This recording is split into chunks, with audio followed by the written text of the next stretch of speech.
अस्सलाम वालेकुम नाज़रीन, प्रोग्राम एग्री बिज़नेस के साथ मैं हूं आपका मेज़बान जमशेद रिजवानी। नाज़रीन, आज हमारे प्रोग्राम का मौजू है हुकूमत और ज़राअत। हुकूमत की ज़राई पॉलिसी कहाँ खड़ी है, और अगर लोग PTI का मुआजना करें पिछली दो हुकूमतों के साथ, ख़ास तौर पर पीपल्स पार्टी और मुस्लिम लीग नवाज़ की, तो उसके मुकाबले में इस वक्त तक PTI की जो एग्रीकल्चर पॉलिसी है उस पर वफाक और पंजाब हुकूमतों ने क्या किया है, यही हमारे आज के प्रोग्राम का मौजू है। और हमें ज्वाइन करें स्टूडियोज़ में मलिक वासिफ़ मज़हर साहब, जो MPA हैं PTI के और ख़ुद भी काश्तकार हैं। हमें ज्वाइन कर रहे हैं प्रोग्राम में मलिक खालिद खोखर साहब, जो चेयरमैन हैं पाकिस्तान किसान इत्तेहाद के, और इफ्तिखारुल हसन, जो सीनियर जर्नलिस्ट हैं और एग्रीकल्चर इशूज़ पे वो मुसलसल नज़र रखते हैं। सबसे पहले मलिक वासिफ़ मज़हर साहब, आपने मुख्तलिफ़ हुकूमतों को देखा, आपके वालिद साहब भी असम्बली में रहे, आप खुद असम्बली में हैं। कैसे आप समझते हैं कि PTI की जो हुकूमत है उसकी कारकर्दगी ज़राअत के शोबे में, अगरचे सिर्फ 2 साल हुए हैं लेकिन मुख्तलिफ है, या कुछ दिखा रहे हैं या वाकई कुछ नाकामियाँ हैं? औज़ुबिल्लाहि मिनश्शैतानिर्रजीम, बिस्मिल्लाहिर्रहमानिर्रहीम। सबसे पहले तो जमशेद भाई शुक्रिया आपका। देखें, आज से 2 साल पहले जब पाकिस्तान तहरीक इंसाफ की हुकूमत आई, मैं पंजाब की बात करूंगा, पंजाब से मैं मेंबर हूं पिछले 1 साल से। गूनागू मुश्किलात का सामना था। हर हुकूमत ये कहती आई है कि ख़जाना हमें खाली मिला, मगर हकीकत ये है कि पाकिस्तान तहरीक इंसाफ को बहुत सी मुश्किलात का सामना था, और ये आपके सामने है। कुछ लोग अब मुल्क से बाहर भी चले गए, अदालतों से रिलीफ लेके चले गए, बीमारी का बहाना लेके चले गए, ख़जाना खाली है। मैं लेटेस्ट बजट की बात करूंगा। इसमें हमें कोरोना के मसाइल आ गए, आलमी वबा है, पैंडेमिक है, मगर इसके बावजूद मैं मुबारकबाद का मुस्तहिक समझता हूँ सरदार उस्मान खान बुज़दार साहब को और उनकी टीम को, कि इस वबा के बावजूद जब हमारी टैक्स कलेक्शन बिल्कुल ही कम हो गई, मतलब कोविड-19 ये मिड में आया हमारे नवंबर दिसंबर में, और जब हम बजट हमने पेश किया तो तकरीबन ये 2 खरब 2250 अरब रुपए का ये बजट था, और अल्हम्दुलिल्लाह ये 125 अरब के सरप्लस बजट है। इसमें 370 बिलियन रुपीस का इसमें हमने डेवलपमेंट बजट रखा है, और इन सब मुश्किलात के बावजूद ये एक सरप्लस बजट है। और जहाँ पे हम ज़राअत की बात करें तो पानी जो है, मैं समझता हूँ कि ना सिर्फ वो इंसान के लिए बल्कि ज़राअत के लिए भी बहुत ज़रूरी है। और पंजाब के और वज़ीर आला पंजाब ने जो इसके लिए, और prime minister of Pakistan Imran Khan साहब ने जो इनिशिएटिव लिया था, और इसका इफ्तिताह भी हो चुका है। जलालपुर कैनाल का मैं ज़िक्र करना चाहूँगा। ये 120 साल पुराना मंसूबा था जी। मतलब पाकिस्तान बनने से भी पहला, क्योंकि क्रेडिट लेने के शौकीन इसका क्रेडिट लेना चाहते हैं कि शायद ये पिछली हुकूमतों का मंसूबा था। ये पाकिस्तान बनने से भी पहले का एक मंसूबा था जो कागज़ों में दफन रहा। लोगों ने लाल बसें चलाईं, ऑरेंज ट्रेनें चलाईं, और ये कुछ बिलियंस का है। मतलब ये 200 बिलियन का भी नहीं है, ये 50 बिलियन का भी नहीं है, कुछ 30 बिलियन का है सही। और लाखों एकड़ अराज़ी इसकी आपकी सैराब होती है, और सैकड़ों आपके मतलब ख़ानदान लोग इससे मुस्तफ़ीद होते हैं। और मैं समझता हूँ ये क्रेडिट पाकिस्तान तहरीक इंसाफ की हुकूमत को जाता है कि उन्होंने ये मंसूबा शुरू किया।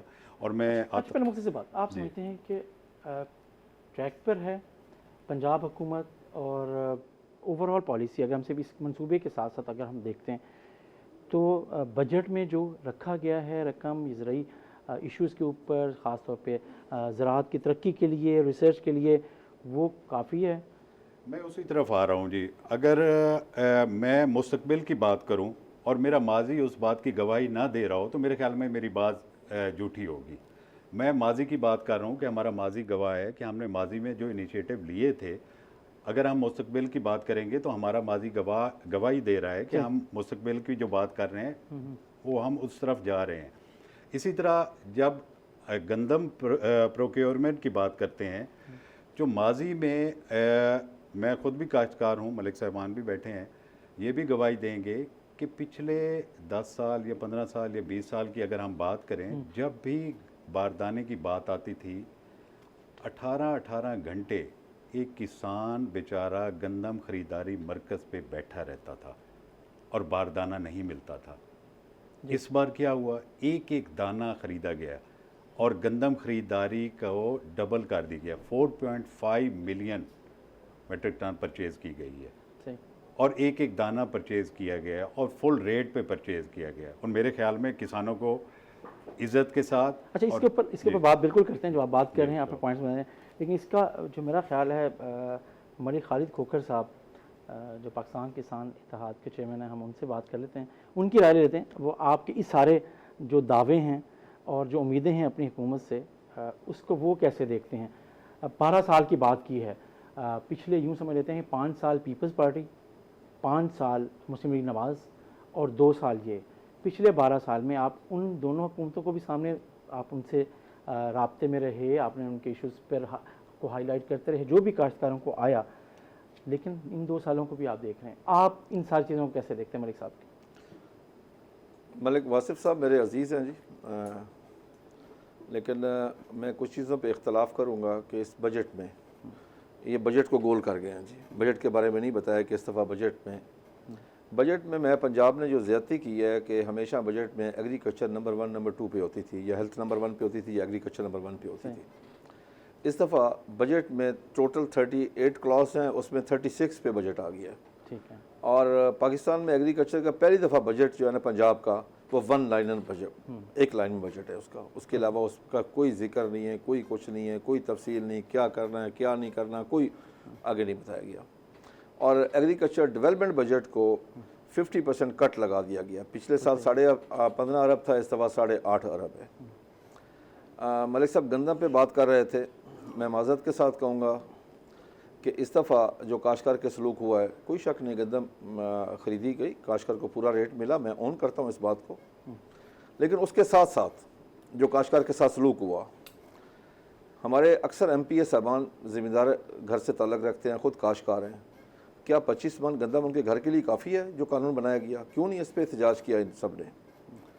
देखें जी, काश्तकार जो है वो अपने घर के लिए सिर्फ अपने लिए गंदम नहीं रखता, अपने खाने के लिए नहीं रखता, वो अपने मुलाजमीन को रखता है, अपने इलाके के लोगों को रखता है, गुरबा के लिए रखता है, उसने अपना, उसमें उसका माली होता है, उसमें उसका दरखान होता है, नाई होता है, मौलवी होता है, पटवारी होता है, सब के लिए गंदम वो रखता है।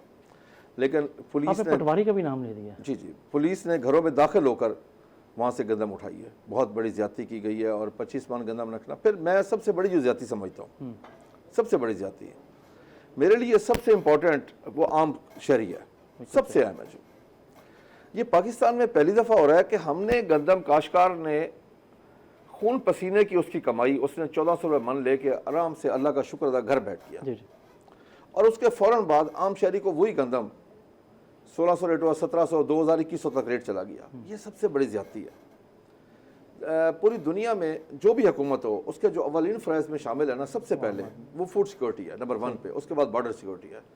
अगर आम लोगों के लिए, आम शहर के लिए, शहरी के लिए, जो गरीब आदमी है ना, उसको कोई कुछ और मिले ना मिले, उसने 3 टाइम गंदम बेशक पानी में डुबो के खाना, गंदम खा लिया।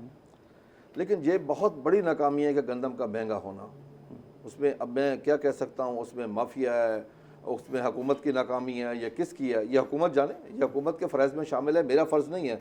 जो मेरे काश्तकार का फ़र्ज़ था, उसने पानी गंदम उगा के सर्दियों में पानी लगाया नंगे पाँव, अच्छा, उसके बाद उसको गर्मी में हार्वेस्ट किया और हार्वेस्ट करके फूड सेंटर तक पहुंचा दी। जबकि इंटरनेशनल रेट 1700-1800 था, उसको 1400 रुपये रेट मिला, उसने लिया, वो कबूल किया।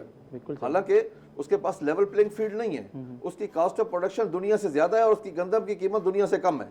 सही, ये उसके साथ ज़्यादती है और उससे ज़बरदस्ती गंदम उठाई गई।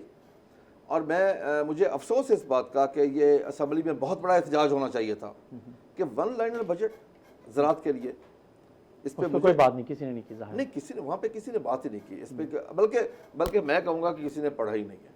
क्योंकि वज़ीर ज़राअत मेरे साथ अगर प्रोग्राम में थे, उनको पता ही नहीं था कि कितना बजट रखा गया है, उनको पता ही नहीं था डेवलपमेंट के लिए कितना बजट रखा गया है। बल्कि वो एक चीज़ और बता रहे थे मलिक नौमान अहमद लंगड़ियाल साहब, जो सुन के मुझे अफसोस भी हुआ, हंसी भी आई कि हमारी ये नुमाइंदगी है। वो कह रहे थे कि पाकिस्तान इस दफ़ा पंजाब की जो गंदम की पैदावार है वो 1 मिलियन मैट्रिक टन पिछले साल से ज़्यादा है।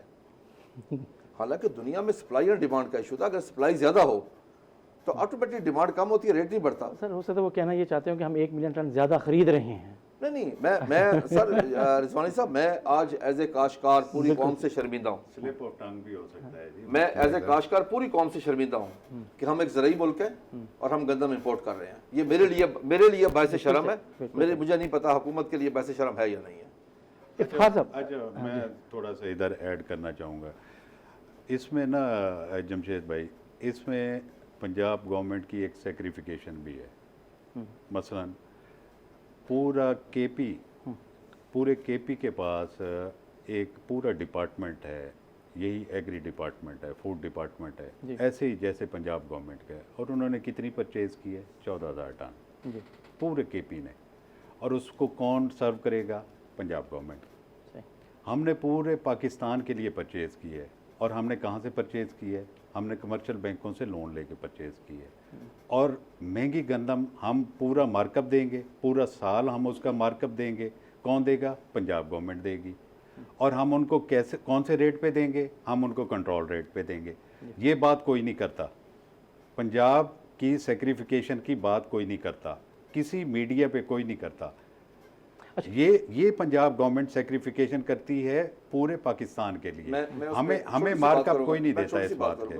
पंजाब हमारा पूरे पाकिस्तान की फ्रूट बास्केट है।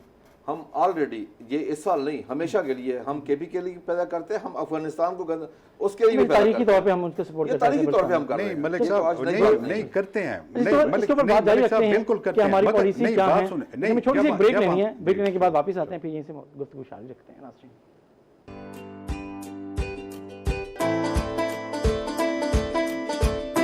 वेलकम बैक नाज़रीन। हम बात करें हुकूमत की और उसकी ज़रूरी पॉलिसीज़ की कि वो किस हद तक लोगों के लिए, आम आदमी के लिए फ़ायदा मंद हो सकती हैं या हो रही हैं। इस पर हम बात करें। ब्रेक पे जाने से पहले खालिद खोखर साहब, आप आर्गूमेंट को चैलेंज कर रहे थे मलिक साहब के कि जी मैं आपको अर्ज़ करूँ, जब पाकिस्तान बना ना तो पंजाब के 17 अजला हमारे हिस्से में थे, 13 भारत के हिस्से में गए थे। आज वो पंजाब के 13 अजला 120 करोड़ की आबादी को फीड कर रहे हैं। और हमारे जो 17 अजला थे, आज तो उसके मेरे ख्याल 37-38 अजला बन चुके हैं। क्या हम 20 करोड़ की आबादी को फीड नहीं कर सकते? हम कर सकते हैं, लेकिन हमारी पॉलिसीज़ गलत है, हमारी तरजीहात में ज़राअत नहीं है। हमने ज़राअत को बहुत पीछे कर दिया है। हमने रिसर्च ना होने के बराबर है। यहाँ पे हमारा जो रिसर्च का बजट है वो एग्रीकल्चर के GDP का 0.18 है जी, वो भी पूरा नहीं मिलता। और रिसर्च के इदारों को हमने खुद, हुकूमत ने खुद तबाह किया। ये नहीं कि इस हुकूमत ने, पिछली हुकूमतों ने भी रिसर्च पे कोई तवज्जो नहीं दी, किसी हुकूमत ने कोई तवज्जो नहीं दी। आप जो बात कर रहे हैं कि किसी हुकूमत ने कोई तवज्जो नहीं दी, अगर हम इफ्तिखारुल हसन साहब से बात कर लें, इफ्तिखार साहब आपने बहुत से लोगों को इंटरव्यूज़ करते हैं, आपने बहुत से मौज़ूआत पे प्रोग्राम किए हैं, आप क्या समझते हैं कि जो बात हो रही है कारकर्दगी की और ख़ास तौर पर ज़रूरी शोबे में कारकर्दगी दिखाने की, इन 3 हुकूमतों में से किसकी तरजीहात अपने पहले 2 साल में बेहतर नज़र आई आपको? जमशेद साहब, बहुत शुक्रिया आपका, आपने बड़ा अच्छा सवाल किया है। गुजारिश यह है कि पीपल पार्टी और नून लीग की अगर हम बात करें तो यकीनन किसान उनकी पॉलिसियों से मायूस होकर PTI की तरफ आए। उन्होंने 2018 के इलेक्शन में, अगर आप देखें, मुल्तान को देखें या साउथ को देखें, तो इनको जिस तरह पहले शहरों में सिर्फ ये पार्टी सिर्फ शहर की पार्टी थी, 2018 में इनको देही इलाकों ने वोट दिया तो ये हुकूमत में गए। इससे पहले 2013 में अगर देखें, शहरों में ये तब भी जीत गए थे, लेकिन हुकूमत बनाने की पोजीशन में नहीं थे। लेकिन 2018 के इलेक्शन में जब इनके साथ किसान खड़ा हुआ तो PTI हुकूमत में चली गई। सुबह पंजाब में भी उनकी हुई, मरकज़ में भी उनकी हुई। और इनका सबसे बड़ा नारा यही था, इमरान खान साहब का, आपको भी याद होगा, जनूबी पंजाब क्या जहाँ भी वो देही इलाकों में गए हैं, उनकी पहली बात ये थी कि मैं किसान की हालत बदलूँगा और ज़राअत में इनकलाब लाएंगे। अब 2 सालों में जो ज़राअत में इनकलाब आया है, मेरे ख्याल में उनके 5-5 सालों के बाद जाके किसान मायूस हुआ है। इनके पहले 2 सालों में किसान मायूस है इस वक्त। जिस तरह मलिक वासिफ साहब हमारे भाई MP हैं मुल्तान के, खुद भी काश्तकार। आप ये कह रहे हैं कि ज़रूरी शोबे में हुकूमती कारकर्दगी से जो मायूसी की रफ्तार है वो पिछली 2 हुकूमतों की निस्बत ज़्यादा है, तेज़ी से, बिल्कुल ज़्यादा है। उसकी वजह मैं बता देता हूँ। इन्होंने गंदम की बात की, मार्केट में 1600 रुपये थी, 1500 थी, किसानों ने 1400 रुपये में इनको दी, इन्होंने ज़बरदस्ती ली, मुकदमात दर्ज हुए, लोगों के घरों से उठाई गई।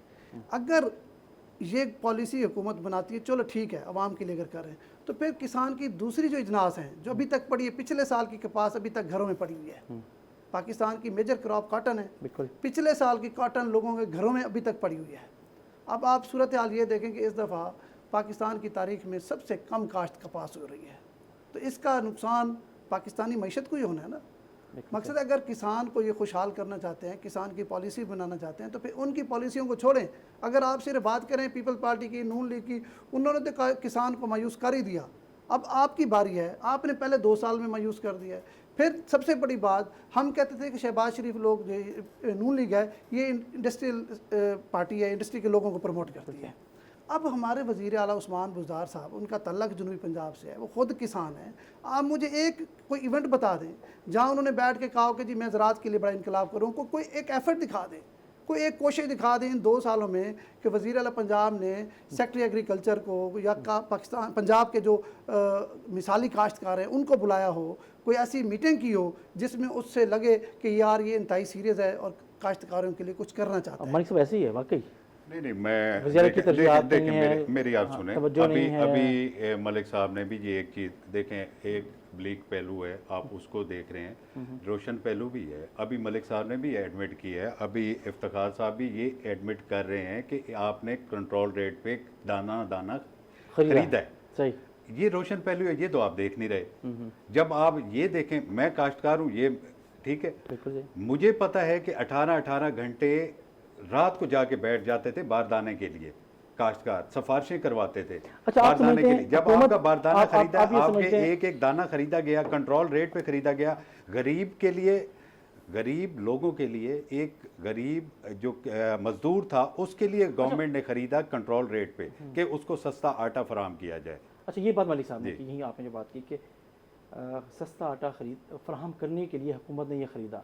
मलिक साहब ने पॉइंट ये उठाया कि उसका फ़ायदा आम आदमी तक पहुंचना चाहिए था, लेकिन आम आदमी को तो फिर 2000, 1800-1700 पे जाके आटा खरीदना पड़ रहा है, चीज़ें कर रहे हैं। तो इसके ये हुकूमत की नाअहली या कमज़ोरी नहीं आ सकती। मैं उसका अर्ज करता हूँ, जब हमने टारगेट डबल कर दिया, उसका मकसद सिर्फ और सिर्फ यही था, एक तो पैनिक क्रिएट हुआ पब्लिक में कोरोना की वजह से, जी ठीक है, क्योंकि पैनिडेमिक आई कि लोगों का कि फूड स्कार्सिटी हो जाएगी, पता नहीं क्या होगा क्या नहीं होगा, उसकी वजह से गवर्नमेंट ने अपना टारगेट डबल किया, लोगों में सेंस ऑफ सिक्योरिटी पैदा करने के लिए, और ख़ास तौर पे किसान में, कि ताकि किसान को कैश मनी, हॉट मनी आए उसके पास, वो भी सिक्योर हो। आपने दे दी। One thing.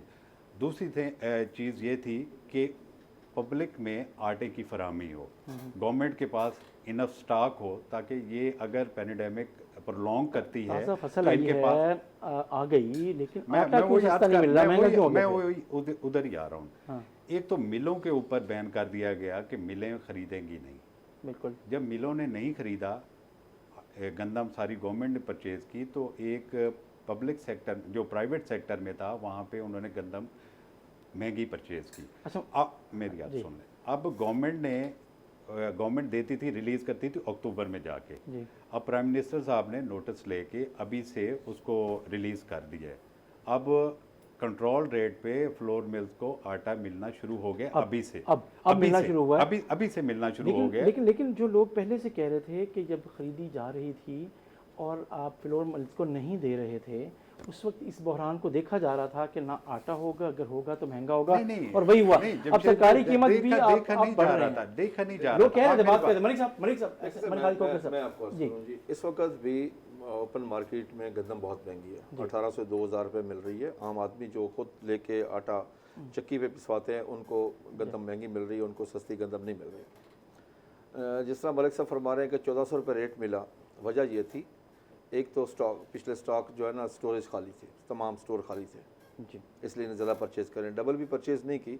हमारा आम जो टारगेट होता था वो 4 मिलियन टन का हमेशा होता था, इस दफ़ा इस दफ़ा भी 4.5 तकरीबन 4.5 4.5 टारगेट था, लेकिन 4.5 टारगेट अचीव नहीं हुआ उसे नहीं हुआ जी मलिक साहब, जी जी आप तो कह रहे हैं हो गया है। अच्छा नहीं हुआ। नहीं 4.5 टारगेट ऑलमोस्ट नहीं हुआ, ऑलमोस्ट ये ठीक कंप्लीट अच्छा है। हुआ है अच्छा। और ना, एक चीज़ और है कि हुकूमत के पास गंदम कितनी है। जो इनका टारगेट जो पंजाब की थी वो थी तकरीबन 18 मिलियन टन, 18.6 मिलियन टन थी, उसमें 4 मिलियन टन इनके पास आई, यानी कि मैक्सिमम 20% इनके पास, 20 या 22-23% इनके पास है, बाकी गंदम सारी बाहर है। अच्छा, अब एक चीज़ जिस पे मैं हैरान हूँ एज ए आम शहरी कि वो गंदम सबगल हो गई है, क्या हो गया है। हुकूमत के पास तो इतनी गंदम आज भी नहीं है सही, कि पूरे मुल्क को पूरी कर सकें। हुकूमत के पास तो टोटल गंदम में से मैक्सिमम इन्होंने 20% परचेज़ किया है। एक्चुअली टोटल जो पाकिस्तान की गंदम होती है वो तकरीबन 25 बिलियन टन होती है मैक्सिमम, जो उनकी एवरेज पैदावार है पाकिस्तान। उसमें से जो हुकूमत परचेज़ करती है, हुकूमत के पास 6-7, इस दफ़ा चलो 8 मिलियन टन होगी, बाकी तो बाहर है गंदम। बाहर गंदम इतनी होने के बावजूद इतना रेट अप होना, इट मीन्स कि हुकूमत नामी हुकूमत की रेट नहीं है। सही, इट मीन्स माफिया अंडरहैंड कहीं ना कहीं काम कर रहा है। देखिए जी, मुझे उस वक्त तकलीफ होगी जब आम शहरी तकलीफ में होगा। और एक चीज़ और मैं आपको आया, चलो जी आप बेस को मक्की को ले लें, जब काश्तकार के मक्की नहीं आई थी तो उसका रेट था 1500-1550 रुपया। जी, जब काश्तकार की मक्की आ गई है तो उसका रेट आ गया जी 800 रुपये के ऊपर। अब काश्तकार नुकसान में है, काश्तकार को उसका सीड ब्लैक में मिल रहा है, 5000 रुपये फी बैग ब्लैक में मिल रहा है। वहाँ पे भी हुकूमत नहीं, हुकूमती इदारे वहाँ पे भी काम नहीं कर रहे। यानी काश्तकार की जो परेशानी है वो हर चीज़ में परेशानी है। आपके सामने इस दफ़ा काश्तकार ने जब टमाटर बेचा है 1 रुपये किलो, जब टमाटर, आज मैं टमाटर के थोड़ा महंगा हुआ है तो मैं टीवी पे खबरें देख रहा हूँ मुतवातिर, जब टमाटर 1 रुपये किलो था उसकी कोई खबर नहीं आई। सही, तरबूज को ले लें, इस दफ़ा काश्तकार ने मैक्सिमम 102 रुपये किलो तरबूज बेचा है, आपको 10-20 रुपये मिला है। सही, अच्छा, किसी ने बात नहीं, काश्तकार ने नुकसान उठाया। सब्जियां कोई रेट नहीं था, यानी कि जब कोई चीज़ काश्तकार की उसका बेहतर रेट होता है चंद दिनों के लिए, जी जी, तो पूरे मीडिया पे हर जगह पे चीखो पुकार होती है। अच्छा मुझे जरा एक मिनट लेकिन जब देंगे काश्तकार की इसका? कॉस्ट ऑफ प्रोडक्शन पूरी नहीं होती, अच्छा काश्तकार को हुकूमत की तरफ से कोई प्रोटेक्शन नहीं है। आप इंडिया को ले लें, वहाँ पे इस वक्त तकरीबन 27 से को 30 क्रॉप्स के लगभग हैं जिनकी स्पोर्ट प्राइस मिलती है। पाकिस्तान में सिवाय वीट के कोई स्पोर्ट प्राइस नहीं है। अगर शुगर केन की इंडिकेटर प्राइस है, यानी कि काश्तकार को कहीं भी तहफ़्फ़ुज़ नहीं है। दुनिया फ्यूचर मार्केटिंग की तरफ चली गई है। लेकिन ये हुकूमत तो बड़ी काश्तकारों के और किसानों की हमदर्द देखिए इस हुकूमत बन के आई थी अपने मैं मंशूर में, आपको अर्ज़ लेकिन करूं, इस हुकूमत में भी फेडरल लेवल पे, वफाक में और पंजाब में भी काश्तकार की शिकस्त हुई है। हारिए, बल्कि मैं इसको पाकिस्तान की शिकस्त कहूँगा। ये तो बड़ी बात कर रहे हैं कि जब फेडरल मिनिस्टर सैयद फ़खर इमाम 2 दफ़ा समरी लेके गए हैं ईसीसी में, कॉटन की स्पोर्ट प्राइस की, जो पूरी दुनिया काश्तकार को स्पोर्ट प्राइस देती है, बिल्कुल सही, ठीक है, वो काश्तकारों का दर्द रखने वाले इंसान है, खुद काश्तकार है। सही, अच्छा, वो लेके गए हैं, वहाँ पे जो लोग बैठे हैं रज़ाक दाऊद टाइप लोग, जो सिर्फ कमाने के लिए आए हुए हैं इस मुल्क में।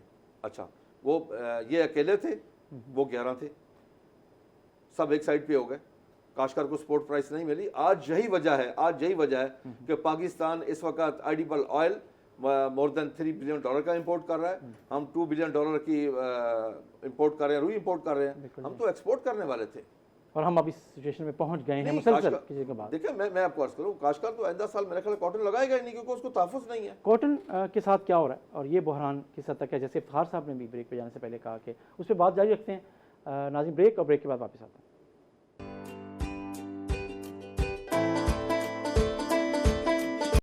वेलकम बैक नाज़रीन, हम बात कर रहे हैं पाकिस्तान की ज़राअत पे, और जनूबी पंजाब एक अहम ज़रूरी इलाका है, उसमें इश्यूज़ क्या आ रहे हैं, यहाँ के मसाइल क्या हैं। इफ्तार साहब, मलिक साहब ने ब्रेक पे जाने से पहले कहा कि कपास अगली दफ़ा नहीं होगी, ये बहुत अलार्मिंग है, जिसे गोल्ड क्रॉप कहा जाता है। चीज़ें हैं, क्या हुआ है क्रॉप के साथ इस एरिए में कि लोग शिफ्ट कर गए हैं, आप नहीं लगा रहे हैं या लगाना नहीं चाहते मुसलसल नुकसानात की वजह से, क्या?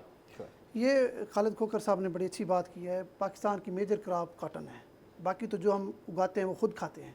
ये एक ऐसी क्रॉप है जिससे हम अपनी मईशत को सहारा देते हैं, इससे ज़र मुबादला कमाते हैं। लेकिन गुज़श्ता चंद सालों से मुसलसल इसकी पैदावार में जो कमी होती जा रही है, इस हवाले से कोई हुकूमत संजीदा नहीं, ना पिछली हुकूमत संजीदा थी, ना ये हुकूमत संजीदा है।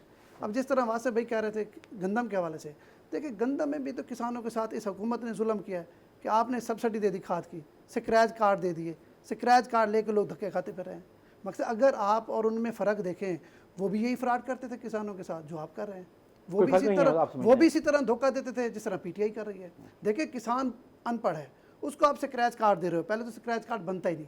अगर आपने खाद पे सब्सिडी देनी है तो डायरेक्ट दें, आप उसकी कीमत में कमी करें, 100 रुपये करना है 200 करना है तो उसमें 100 पे कर दें, चलें कम से कम उसको डायरेक्ट फ़ायदा तो हो ना। अब वो स्क्रैच कार्ड पिछले 1 साल से लेके फिर हैं लोग, पिछली फसल के भी, गंदम के भी। अब फेडरल गवर्नमेंट ने फिर कहा जी 35 अरब की हम सब्सिडी दे रहे हैं कपास के लिए। अब कपास का टाइम गुजर गया है, अभी तक सब्सिडी की पॉलिसी कोई नहीं बनी। अब इन्होंने कहा जी 50 अरब रुपए का, इमरान खान साहब ने पार्लियामेंट में खड़े हो गए बड़े ज़ोरदार तकरीर की, जी मैंने ज़राअत के शोबे के लिए 50 अरब रुपए दे दिए। अभी तक उसकी कोई पॉलिसी वाज़ेह नहीं की कि कैसे ये जाएगी। उन्होंने कहा जी कॉटन की फसल पे देंगे, कॉटन की फसल तो जा रही है, सीड गुजर गया, फर्टिलाइज़र गुजर गई, पेस्टिसाइड का टाइम जा रहा है, तो फिर कब देनी है?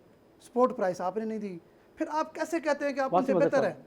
आप क्या समझते हैं कि जो ये शिकायत हैं या तहफ़्फ़ुज़ात सामने आ रहे हैं कि लेट हो गया है, चीज़ें आप बहुत ताख़ीर की देखें, तरफ लेके जा रहे हैं? जो सीट की ये बात कर रहे हैं ना, मेरी बात को सेकंड करेंगे मलिक साहब भी, कि सीट तो ऑल ऑफ ए सडन आप ला नहीं सकते, इसको क्लेमेटाइज करना पड़ता है और नया सीड आते आते भी टाइम लगता है आपको। तो फर्टिलाइज़र और पेस्टिसाइड पे आ जाएं। फर्टिलाइज़र की मैं बात करता हूँ, मैं एग्री नहीं करता इनकी बात पे, मैं ख़ुद भी काश्तकार हूँ। लोगों को इजी लोड के ज़रिए, स्क्रैच कार्ड के ज़रिए मिले हैं पैसे। अच्छा, जैसे आप ये कह रहे हैं ना डायरेक्ट, देखें 2 तरीके होते हैं। एक तो डायरेक्ट इन्होंने कहा, उसमें मैं किसी को भी ब्लेम नहीं करता। जो खाद वाले थे उन्होंने प्रोडक्शन कर ली, माल उनके गोदाम में पड़ा रहा, उन्होंने उसके ऊपर सब्सिडीज़ ले ली, किसान तक नहीं पहुंचा।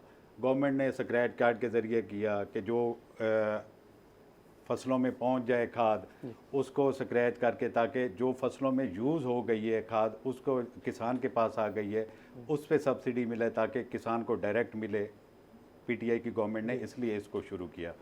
मैं किसान होने के नाते मैं ये बात करूँगा कि एक तो नो डाउट इसके साथ मैं सिर्फ गवर्नमेंट का नुमाइंदा होने के डिफेंड नहीं करता जा रहा, मैं ये बात कर रहा हूँ कि नो डाउट इसके साथ ज़्यादती होती रही है और इसको इंडस्ट्री का दर्जा देना चाहिए। जब तक ज़राअत को इंडस्ट्री का दर्जा नहीं दिया जाएगा ये तरक्की नहीं कर देखिए, सकती। पाकिस्तान की बड़ी इंडस्ट्रीज जो हैं, टेक्सटाइल इंडस्ट्री है या पोल्ट्री इंडस्ट्री है, वो तो डिपेंड ही ज़राअत पे शेख करती साहब है। सिर्फ एक मलिक मिनट, साहब, सिर्फ जी, एक जी। मिनट, मुझे एक मिनट, वासिफ भाई एक मिनट, मुझे वासिफ- एक मिनट कंप्लीट करने दें। और इसके बाद जब तक ज़राअत को जो ज़िम्मेदार है, ज़िम्मेदार का बच्चा भी इसको ओन नहीं करेगा ज़राअत को, उस वक्त तक ज़राअत तरक्की नहीं कर सकती। बिल्कुल ठीक कह रहे हैं सर। मेरा सवाल ये है, जब तक मैं मुझे ज़रा 1 मिनट देंगे आप। जब ज़िम्मेदार का बच्चा पढ़ जाता है ना, वो मिट्टी में रुलना नहीं चाहता। बहुत कम ज़िम्मेदार के बच्चे हैं जो ज़िम्मेदारा करना चाहते हैं, क्योंकि ज़िम्मेदारा से बचता कुछ नहीं है। जब किसान को जब भी शादी करनी होती है, बच्चे की शादी या बच्ची की शादी, उसको ज़मीन बेचनी पड़ती है क्योंकि बचता कुछ नहीं है। अब हमें जो दुनिया जा रही है, अब हमें वैल्यू एडिशन की तरफ जाना चाहिए। मैंने सीएम साहब की तरफ रिक्वेस्ट की है कि हमें वैल्यू एडिशन की तरफ जाना चाहिए। हमें ये तो बड़ी आइडियल बात है जो पिछले कई सालों से हम लोग कर रहे हैं। अफसार साहब बार सर मैं बात ये करना चाह रहा हूँ, वासिफ साहब ने बड़ी अच्छी बात की है कि हमें ओन करना चाहिए। सबसे पहले तो हमारे जो काश्तकार पार्लियामेंटेरियन हैं, इनको ओन करना चाहिए। खालिद खोकर साहब ने बात की कि 2 टेक्नोक्रेट बैठे हैं जो अपनी पूरी गवर्नमेंट को अपनी तरफ मोड़ लेते हैं, चाहे वो पीपल पार्टी गवर्नमेंट होती है, चाहे वो नून लीग की होती है, चाहे पाकिस्तान तहरीक इंसाफ की है, जिसका इन्होंने नाम भी लिया खालिद खोकर साहब ने। वो सिर्फ 2 लोग हैं, वो पार्लियामेंट में भी नहीं है, सिर्फ काबीना का हिस्सा है। और हमारे तो यार 80% लोग ऐसे हैं जो काश्तकार हैं। आप खुद कह रहे हैं कि आप हमें ऑन करना चाहिए। वासिफ भाई बताएं कि इन्होंने पार्लियामेंट में काश्तकारों के लिए 2 सालों में कितनी बात की। अच्छा, इसी तरह सुने, इसी तरह हमारे साउथ के सुने, इसी तरह साउथ पंजाब के, इसी तरह सिंध के, इसी तरह बलूचिस्तान के जितने काश्तकार पार्लियामेंट में जाते हैं, वहाँ जाके खामोशी इख्तियार करते हैं और अपने जाती मफादात हासिल करते हैं। किसान की बात नहीं करते, किसान की बात नहीं करते। मैं जवाब दूंगा, मेरी ज़ात पे बात है, मैं जवाब दूंगा। अल्हम्दुलिल्लाह मैं बाई इलेक्शन में, मेरे वाले साहब की वफ़ात के बाद मैं बाई इलेक्शन में आया हूँ और इस बजट स्पीच में 64 मेंबर्स ने पार्टिसिपेट किए। 33 मेंबर्स थे अपोजिशन से, 31 मेंबर्स थे ट्रेजरी बेंचेस से। उसमें से 15 मेंबर्स थे ख़वातीन उसमें से बाकी जो 16 मेंबर थे मेल मेंबर थे, अल्हम्दुलिल्लाह उनमें से एक मैं था। और मैंने इस पे बात भी की है, ज़राअत पे बात भी की है, और मैंने सीवरेज के मसाइल और सेहत के और एजुकेशन पे भी बात की है। और इस पे क्लिप भी अगर आप चाहेंगे मैं ज़राअत की आपको बात कर रहा क्लिप हूं। की भी बात आपने मैं बात ज़राअत की की भी होगी। बात की। अच्छा, मैंने वासिफ भाई ज़राअत की देखिए, भी बात की जिस तरह कह रहे हैं वन लाइन आपने बजट है। बहुत और मैं कोई नहीं, गूंगा बहरा पंजाब मैं में- कोई गूंगा बहरा नहीं, पार्लियामेंटेरियन नहीं हूँ। हमारी मैंने ख्वाहिश है, अल्हम्दुलिल्लाह अपने वो ये पीपी कह रहे हैं कि 218 वासिफ की साहब, भी हमारी नुमाइंदगी ख्वाहिश की है कि आप बोलें। मैंने जनूबी हम पंजाब की कहते भी हैं कि आप नुमाइंदगी की है किसानों और के नुमाइंदे अल्हम्दुलिल्लाह मैं करें। करूंगा भी सही। मलिक जमशेद साहब, मैं आपकी आपको- प्राइम मिनिस्टर से भी हालिया मीटिंग मैं वो भी हुई बताता हूं, और मैं चीज़ें वो हुई बताता हैं। हूं। पहले सब्सिडी पे आ जाते हैं। पंजाब ने जो सब्सिडी दी है, जो अभी वासिफ साहब फरमा रहे थे, सब्सिडी में हुआ ये जी, जो ज़्यादती की हुकूमत ने काश्तकारों के साथ, मैं चाहूँगा कि हुकूमत को नहीं चाहिए, हुकूमत माँ की तरह होती है जी। अच्छा, हुकूमत को नहीं चाहिए कि वो अपनी कौम से गलत बयानी करे और धोखा दे।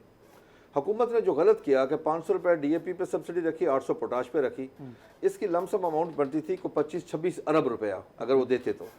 उसके अगेंस्ट उन्होंने 4 अरब रखा, वो 4 अरब भी यूटिलाइज नहीं हुआ। इसलिए मिली ज़रूर है, लेकिन 500 में से एक काश्तकार को मिली। अगर 500 के पास टिकर गया तो एक को मिल गई, बाकी लोगों को नहीं मिली। ये हुआ। हमारी 26 तारीख को प्राइम मिनिस्टर साहब से मीटिंग हुई, बड़ी तफसीलन मीटिंग हुई। उन्होंने मेहरबानी की, हमारी बात सुनी और बहुत अच्छे तरीके से बात सुनी।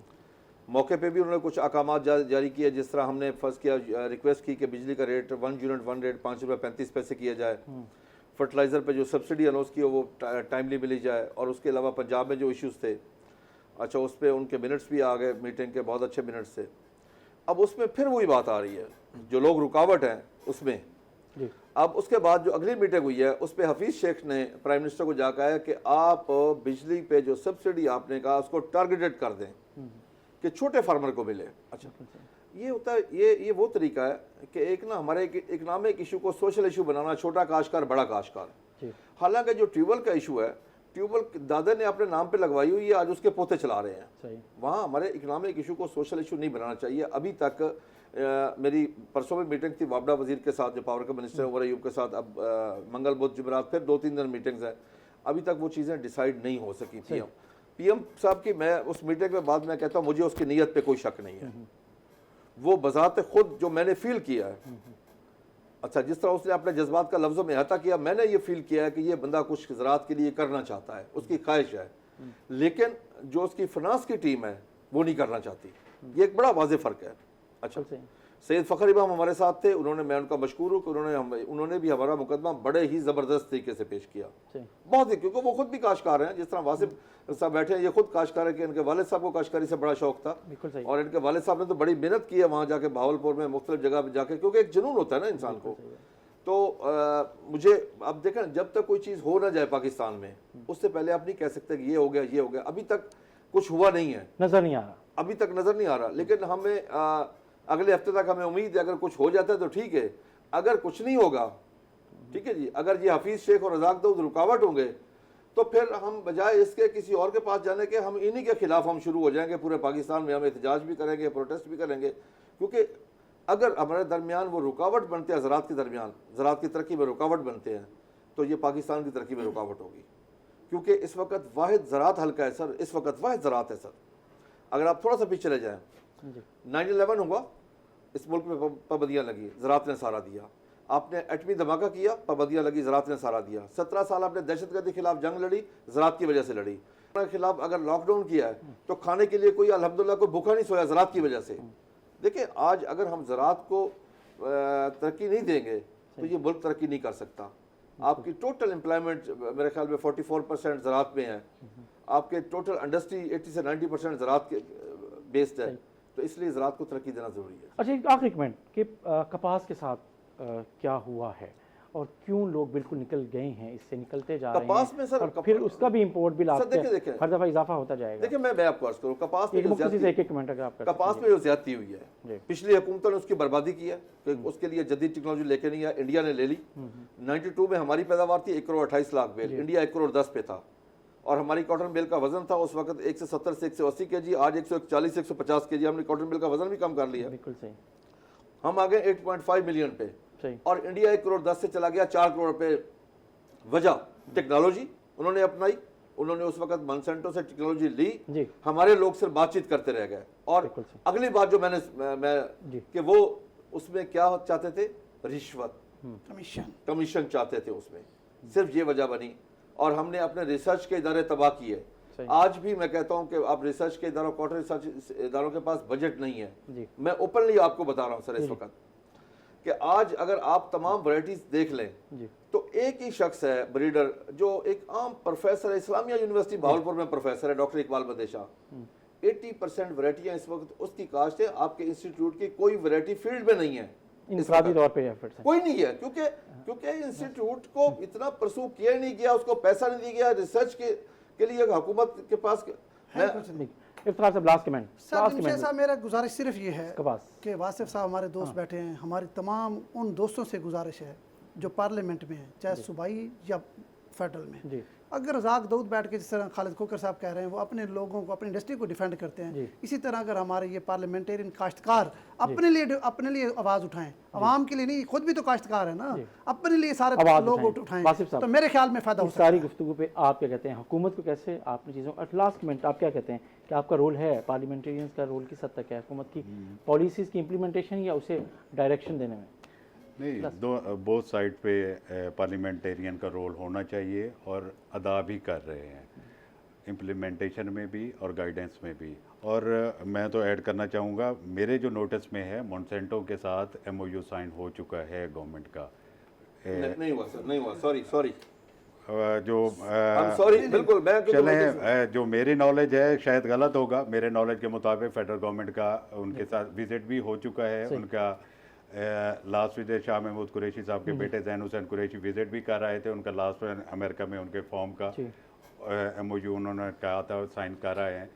गवर्नमेंट उसी डायरेक्शन पे है, करना चाहते हैं। अभी खालिद हुसैन खोखर साहब फरमा भी रहे हैं कि प्राइम मिनिस्टर करना चाहता है, हम करना चाहते हैं, डायरेक्शन भी है। इंशाअल्लाह ताला पाकिस्तान तहरीक इंसाफ कमिटेड है किसानों के हकूक़ के लिए, ज़राअत के लिए, और इंशाल्लाह हम कामयाब हैं। बहुत शुक्रिया मलिक वासी मज़र खान साहब, बहुत शुक्रिया मलिक खालिद खोखर साहब, बहुत शुक्रिया इफ्तार हुसैन साहब, आपने हमें ज्वाइन किया।